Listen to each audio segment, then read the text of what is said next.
السلام علیکم، فخر نیوز کے ساتھ میں ہوں سعدیہ بطول۔ سب سے پہلے شامل کریں گے آج کی اہم خبریں۔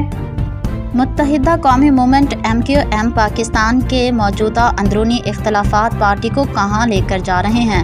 بیورو چیف اعجاز احمد طاہر ایوان سے میڈیا رپورٹس کے مطابق متحدہ قومی موومنٹ MQM پاکستان حالیہ برسوں میں اندرونی اختلافات کا شکار رہی ہے، جو پارٹی کی کارکردگی اور مقبولیت پر گہرے اثر مرتب ہو رہے ہیں۔ MQM پاکستان کے اندرونی اختلافات کے باعث سیاسی پوزیشن کمزور ہوئی ہے اور پارٹی کو کراچی سمیت سندھ کے شہری علاقوں میں انتخابی ناکامیوں کا سامنا کرنا پڑا ہے۔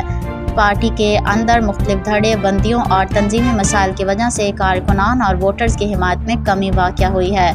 موجودہ صورتحال میں MQM پاکستان کو اندرونی اختلافات کو حل کرنے اور تنظیمی ڈھانچے کو مضبوط کرنے کی اشد ضرورت محسوس ہونے لگی ہے۔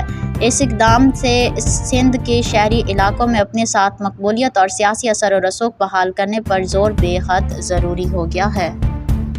مزید خبروں اور اپڈیٹس کے لیے دیکھتے رہیے فخر نیوز HD۔